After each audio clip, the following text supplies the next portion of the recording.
सृष्टि बचपन से ही दिखने में सुंदर नहीं थी, लेकिन अमीर बाप की बेटी सृष्टि पर उसकी माँ जान छिड़कती। मेरी बेटी कितनी प्यारी है, भगवान सबको सृष्टि जैसी बेटी दे। सृष्टि धीरे धीरे बड़ी होती है। एक दिन सृष्टि की सहेली कहती है, तू दिखने में कितनी अजीब सी है, लेकिन मैं जानती हूँ हम सब में सबसे अच्छी शादी तो तेरी ही होगी। तेरे पापा अमीर जो हैं।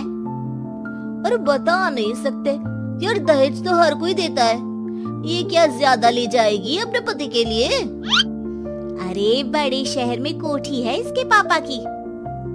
अरे पापा की है ना, कौन सी इसकी है? इसकी होती तब तो कोई भी लड़का इससे शादी कर लेता।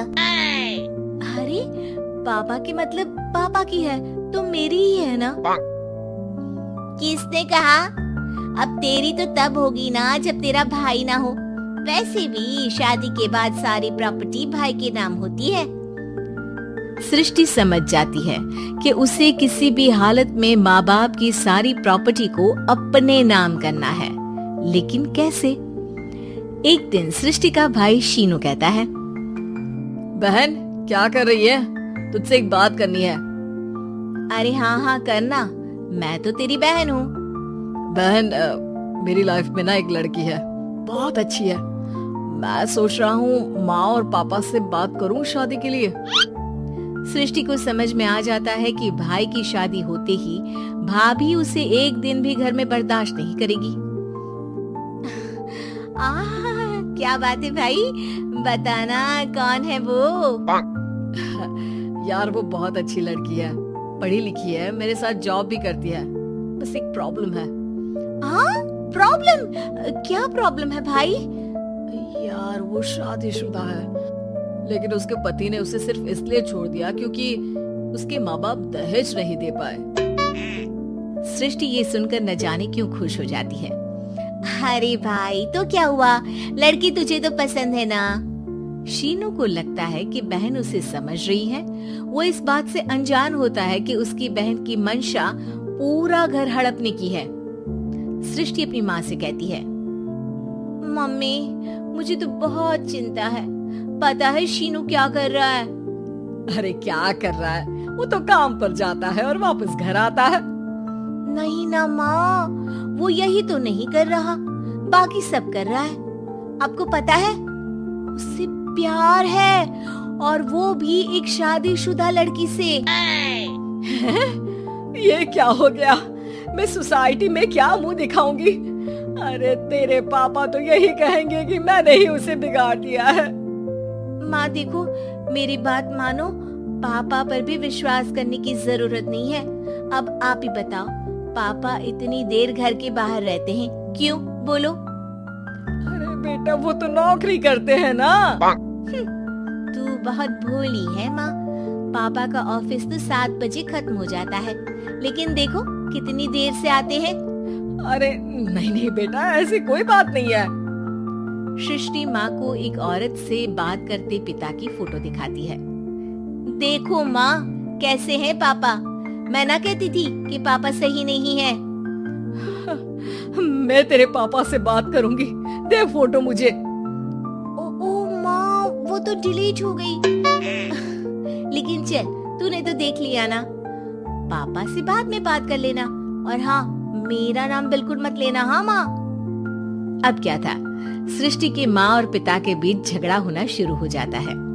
सृष्टि के मन में क्या चल रहा था कोई नहीं जानता था। एक दिन, माँ सृष्टि के लिए एक लड़का देखा है, वो लोग शाम को उसे देखने आने वाले हैं। और हाँ माँ, एक खुशखबरी, मैं और पापा मिलकर एक नया बिजनेस ट्राई कर रहे हैं। शाम को लड़का आता है, सांवले रंग का। सृष्टि को तो बिल्कुल भी पसंद नहीं आता।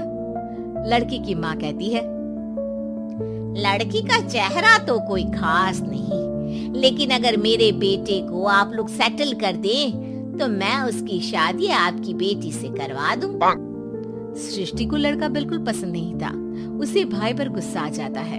लड़के वालों के जाने के बाद कहती है, माँ देखा शीनू मेरे लिए कैसा लड़का लेकर आया, न दिखाने लायक न सुनने लायक, सेटल भी नहीं, वो भी हम करे।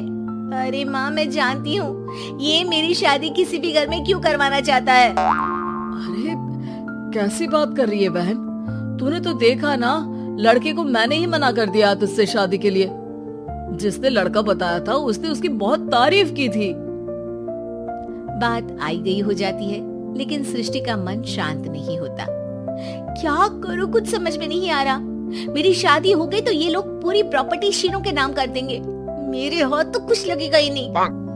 तभी सृष्टि को आइडिया आता है। वो किसी वकील को फोन करती है।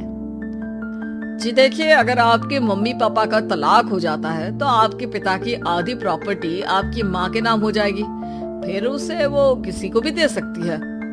सृष्टि अब माँ को बेटे के खिलाफ भरती है। माँ, शीनू पर नजर रखा करो, वो जिस लड़की के प्यार में है ना वो शादीशुदा है। यहाँ आएगी, सारा पैसा, रुपया, जमीन, जायदाद सब हड़प लेगी। पापा का भी हाल तुमसे छुपा नहीं है। ऐसा ना हो कि मैं और आप एक दिन सड़क पर भीख मांगे। हे भगवान, मैं तो जीते जी मर जाऊंगी अगर ऐसा हो गया तो। ऐसा हो गया नहीं माँ, ऐसा ही होगा। अभी समय है, आगे का सोच लो। मैं तो कहती हूँ पापा से आधी प्रॉपर्टी लेकर अलग हो जाओ। पापा की आधी प्रॉपर्टी भी हम लोगों को अगर मिल जाती है ना तो अगले 7 जन्म सफल समझो। बेचारी माँ बेटी के कहने पर पति से तलाक लेकर अलग हो जाती है। सृष्टि अब पैसों से गाड़ी और अपने दूसरे महंगे शौक पूरे करने लगी। उसके दोस्त भी उसके पैसे इस्तेमाल करते। सृष्टि, कल तुम कहाँ थी? मैं सारा दिन घर पर अकेली थी। तो मैं क्या करूं? मैंने ठेका तो नहीं लिया है ना तुम्हें संभालने का। माँ को सृष्टि से ये उम्मीद नहीं थी। वो बैठकर रोने लगती है।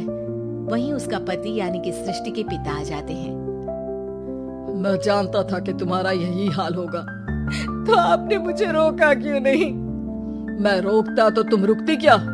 सृष्टि के कहने पर तुमने मुझ पर अपने बेटे पर शक किया, लेकिन तुम ये भूल गई कि कैसे हम दोनों ने मिलकर जीवन में इतना सब खड़ा किया।